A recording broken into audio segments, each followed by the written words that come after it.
आज का टॉपिक है equilibrium constant, calculation of equilibrium constant. किसी भी केमिकल रिएक्शन के लिए किस तरह से हम इक्विलिब्रियम कांस्टेंट कैलकुलेट करेंगे, इसका फॉर्मूला कैसे डिराइव करेंगे, ये देखेंगे। For a reversible reaction, reversible reaction सबसे पहले हम एक लेते हैं कि वो रिवर्सिबल रिएक्शन कौन सी है। यहाँ पर लेते A plus B reversible C plus D। These are reactant and these are products।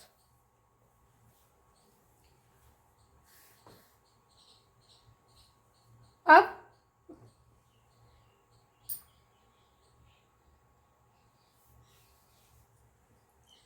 यहां पर हम लोग अप्लाई करेंगे लॉ ऑफ मास एक्शन। तो ये जो इक्विलिब्रियम कांस्टेंट का कैलकुलेशन है, इसी को लॉ ऑफ मास एक्शन भी कहते हैं। लॉ ऑफ मास एक्शन के according rate of reaction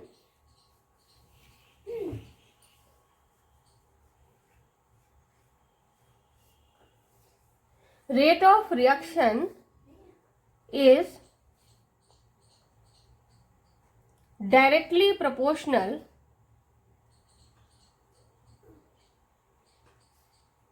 to the active mass or molar concentration of reacting species।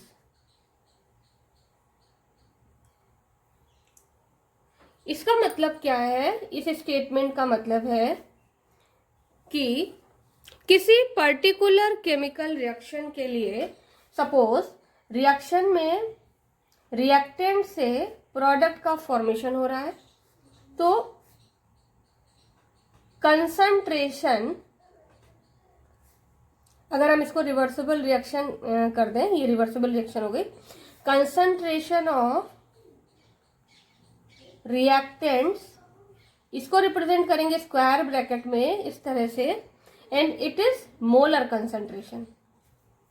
ये मोलर कंसंट्रेशन है और इसी मोलर कंसंट्रेशन को हम कहते हैं एक्टिव मास। इसी तरह से मोलर कंसंट्रेशन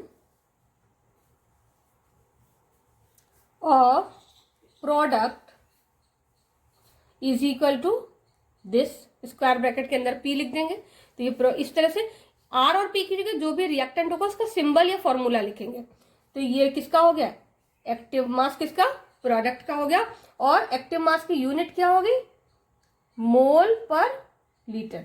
मोलर कंसंट्रेशन है तो इसकी यूनिट मोलैरिटी या मोल पर लीटर के टर्म में होगी।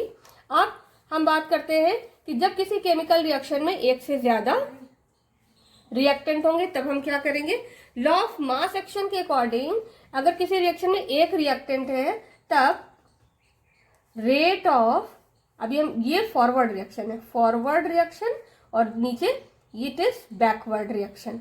तो rate of forward reaction will depend on molar concentration of the reactant. Rate of forward reaction is directly proportional to the R, and rate of backward reaction is directly proportional to the active mass of P और molar concentration of P। ये कब होगा? When only one reactant और product, जब केवल एक reactant या एक प्रोडक्ट है तब। In case of reaction this, जब एक से ज्यादा रिएक्टेंट या प्रोडक्ट है, तो हम यहां पर लेते हैं जनरल रिएक्शन। जनरल रिएक्शन लेते हैं। ये जो जनरल रिएक्शन है वो हमारी है A plus B reversible C+D। अभी यहाँ पर हम सिर्फ ये मान के चल रहे हैं कि A का 1 मोल है, B का 1 मोल, C का 1 मोल बनेगा और D का 1 मोल। तो ये हो गई forward reaction, reactant to product, और प्रोडक्ट से वापस reactant, it is backward reaction. अब इस रिएक्शन के लिए जब हमें एक से ज्यादा रिएक्टेंट है तो इस A की मोलर कंसंट्रेशन इस तरह से लिखेंगे, A मोल पर लीटर। B की कंसंट्रेशन क्या हो जाएगी, B सेम यूनिट, C की कंसंट्रेशन C और D की कंसंट्रेशन D, ऑल इन मोल पर लीटर। अब for forward reaction, for forward reaction, अब हम रेट ऑफ फॉरवर्ड रिएक्शन के लिए हम क्या लिख सकते हैं, RF, और रेट ऑफ बैकवर्ड रिएक्शन के लिए RB। ठीक है, for forward reaction rate of forward reaction means RF is directly proportional to the product of the concentration of the reactant। product का मतलब मल्टीप्लाई कर देंगे A into B। वो reaction जिसमें एक से ज्यादा रिएक्टेंट है तब उसका रेट, रिएक्शन का रेट रिएक्टेंट की मोलर कंसंट्रेशन के प्रोडक्ट के डायरेक्टली प्रोपोर्शनल होगा। अब हम यहाँ से प्रोपोर्शनैलिटी का साइन हटाएंगे तो आ जाएगा RF is equal to KF A into B। यहां पर इधर लिख लीजिए KF is rate constant for forward reaction. ये क्या है, फॉरवर्ड रिएक्शन के लिए रेट कांस्टेंट है ये KF। इसी तरह से ये हमारी बन गई इक्वेशन 1। अगला है for backward reaction. Backward reaction के लिए क्या होगा, rate of backward reaction means RB is directly proportional to the product's concentration, product of the product concentration, capital C into D, concentration of the C into concentration of the D। तो equation क्या बनेगी, RB is equal to, proportionality sign हटाएंगे तो constant आएगा, यहां पर लेंगे KB। KB is rate constant for backward reaction, KB C into T। अब यहां पर लिख लीजिए KB is equal to rate constant for backward reaction. अब ये बन गई इक्वेशन 2। अब एट इक्विलिब्रियम, इक्विलिब्रियम की कंडीशन पे क्या होगा, एट इक्विलिब्रियम, पहले ही आपको बताया जा चुका है कि इक्विलिब्रियम की कंडीशन पर क्या होता है, RF will become equal to the RB, rate of forward reaction will become equal to the rate of backward reaction. तो इक्वेशन RF और RB की वैल्यूज रखेंगे इक्वेशन 1 और 2 का यूज करके। तो RF की जगह आ जाएगा KF A into B, concentration of the A into concentration of the B is equal to KB, concentration of the C into concentration of the D। KB को left में ले आएंगे और A और B को राइट में ले जाएंगे, रीअरेंज कर लेंगे। तो KF upon KB is equal to concentration of the products C into D divided by product of the concentration of the reactant, और KF upon KB is equal to KC। क्या होता है, KC is equal to KF upon KB। ये दोनों constant है, KF और KB constant है, तो KC भी क्या हो गया, कांस्टेंट हो गया, और ये कांस्टेंट ही कहलाता है इक्विलिब्रियम कांस्टेंट। तो हमारी इक्वेशन बन गई KC is equal to concentration of the C into concentration of the D divided by concentration of the A into concentration of the B। ये हमारा फॉर्मूला डिराइव हुआ जो कि इक्विलिब्रियम कांस्टेंट कैलकुलेट करने के लिए यूज किया जाता है। केसी को कैलकुलेट किया हमने किसी पर्टिकुलर रिएक्शन के लिए, उसको आगे मॉडिफाई करेंगे। जब हमने केसी को कैलकुलेट किया था तो उसके लिए हमने जो रिएक्शन लिखी थी उस रिएक्शन को अब हम फिर से लिखते हैं, A plus B reversible C plus D. ये रिएक्शन हमने स्टार्टिंग में लिया था, लेकिन इस रिएक्शन में ए बी सी डी के नंबर ऑफ पार्टिकल्स अगर एक से ज्यादा होंगे तो सब यहां पर हम कोफिशिएंट ले लेते हैं, small a, small b, small C and small d. इसका मतलब है small a moles of compound A, small b moles of compound B, small c moles of compound C and small d moles of compound D, जो कि balanced chemical equation में होते हैं। ये क्या हो गई हमारे पास, बैलेंस्ड केमिकल इक्वेशन। किसके लिए, रिवर्सिबल प्रोसेस के लिए, जिसमें ये हो गई फॉरवर्ड रिएक्शन और बैकवर्ड रिएक्शन। ठीक है, अब इसके लिए जो केसी का फॉर्मूला होगा, तो देखिए R F is equal to K F, concentration of the A to the power A, जो भी कोफिशिएंट होगा वो पावर में आ जाएगा। ठीक है, concentration of the B to the power b, ये हो गया। और आर बी जैसे पहले कैलकुलेट किया था, R B is equal to K B C to the power small C and capital D to the power small D. मतलब यहां कहने का मतलब यह है कि रिएक्शन में किसी भी सब रिएक्टेंट या प्रोडक्ट के जितने नंबर ऑफ मोल्स होंगे वो पावर में आएंगे। अगर यहाँ पर ए की जगह 2 होता तो यहाँ पर ए स्क्वायर हो जाता, अगर बी की जगह 3 होता तो बी क्यूब हो जाता।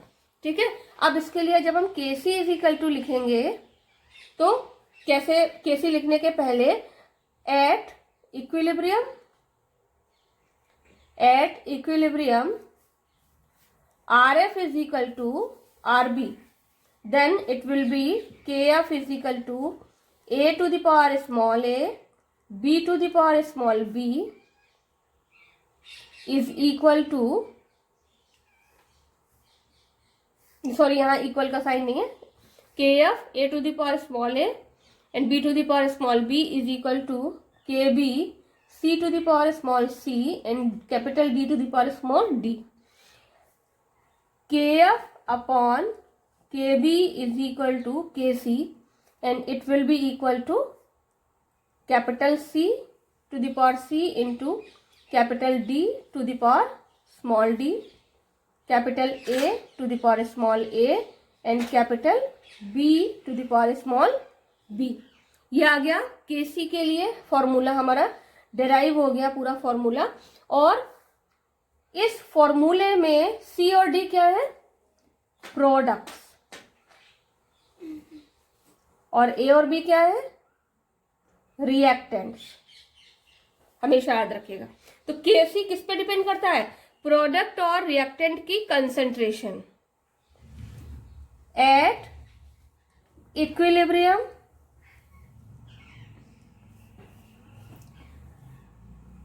concentration of products will be equal to the concentration of reactant. Concentration of products is equal to concentration of reactant. So equilibrium की केस पे क्या हो जाएगा, प्रोडक्ट अपॉन रिएक्टेंट, ये दोनों बराबर है, तो Kc की वैल्यू क्या आ जाएगी, 1। Kc will be equal to 1। कब, जब इक्विलिब्रियम की कंडीशन है। यहां लिख लीजिए एट इक्विलिब्रियम।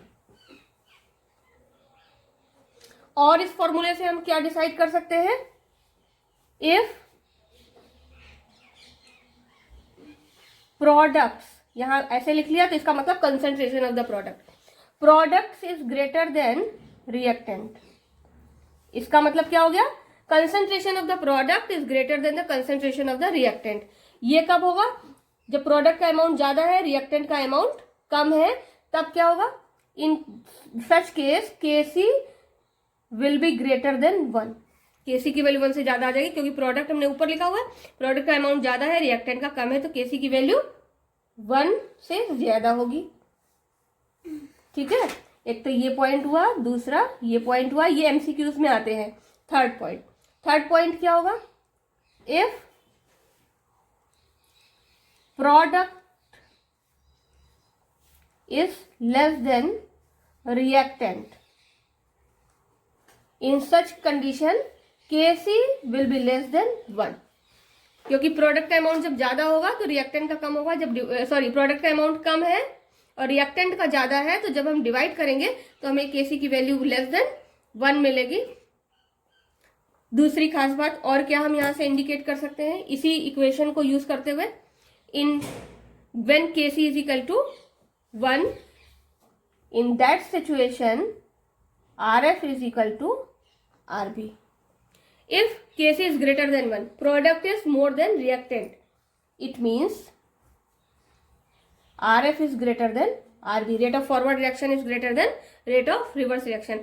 फॉरवर्ड रिएक्शन का रेट ज्यादा है तभी तो प्रोडक्ट हमें ज्यादा अमाउंट में मिल रहा है, रिवर्स रिएक्शन का रेट कम है, इसका मतलब क्या हुआ कि प्रोडक्ट से रिएक्टेंट का कन्वर्जन स्लो स्पीड में हो रहा है। और तीसरा क्या है? Product is less than reactant, इससे हम ये इंडिकेट करते हैं RF is less then RB।